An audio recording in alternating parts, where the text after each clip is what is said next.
জিকিবনে এইবাৰ যদি খোৱাঙে লুৰিণক জিকাব নোৱাৰে তেতিয়াহ'লে খোৱাঙৰ নাম গোটেই পৃথিৱীতে বেয়া হৈ যাব হয়নে নহয় হয়নে নহয় এইবাৰ অসমীয়া জাতীয়তাবাদ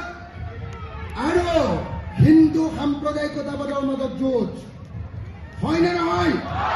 হয়নে নহয় এইবাৰ অসমীয়া জাতীয়তাবাদ জিকিব লাগিব এইবাৰ জয় অসম জিকিব জিকিবনে নাই নে জয় শ্ৰীৰাম জিকিব কোন জিকিব জয় অসম সঁচাকৈ জিকিবনে মই আপোনালোকক সকলোকে অনুৰোধ কৰিছোঁ প্লিজ মই বেছি দীঘলীয়া ভাষণ নিদিওঁ আপোনালোকে এটা শপত লওক আপোনালোকে সকলোৱে এবাৰ সিদ্ধান্ত লওক যে এইবাৰ আমি তিনিটা গগৈ লগ হৈছোঁ গৌৰৱ গগৈ লুৰিণজ্যোতি গগৈ অখিল গগৈ এই তিনিটা গগৈক আপোনালোকৰ লাগে নে হিমন্ত বিশ্ব শৰ্মাক লাগে নালাগে নালাগে নালাগে তেতিয়াহ'লে প্লিজ এবাৰ থিয় হৈ আহক আমি এটা শপত লওঁ সকলোৱে হাতৰ মুঠিৰ ওপৰত তোলক এনেকে গান কৰি সকলোৱে এই ডেকা লগিনা আজি 1 এপ্ৰিল তাৰিখে খোৱাঙত হোৱা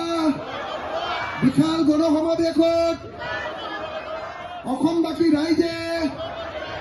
সিদ্ধান্ত গ্ৰহণ কৰে যে এইবাৰ অসমত বিৰোধীসকলৰ সন্মিলিত চৰকাৰ গঠন কৰিব এইবাৰ খোৱাংবাসীয়ে লুৰিণজ্যোতি গগৈক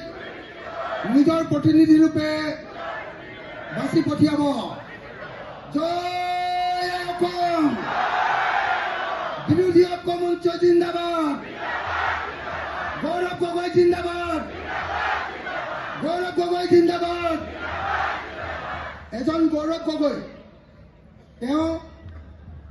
স্বল্পভাষী ধীৰ স্থিৰ পঢ়া শুনা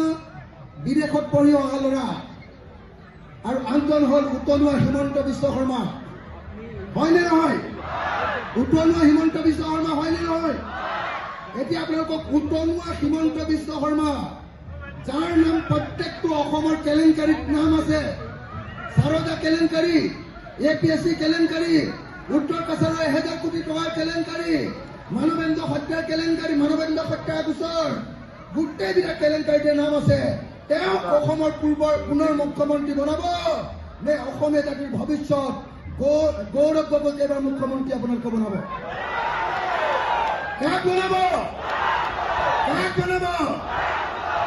বনাব এইবাৰ অসমৰ ভূমিপুত্ৰ খিলঞ্জীয়া সকলো মানুহকে সামৰি ল'ব খোজা তিনি গগৈ চৰকাৰ হ'ব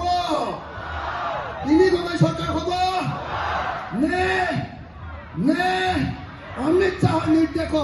এনেকে মূৰ তল কৰি থকা দিল্লীৰ ওচৰত মূৰ তল কৰি থকা হিমন্ত বিশ্ব শৰ্মা কোম্পানীৰ চৰকাৰ হ'ব কাৰ চৰকাৰ হ'ব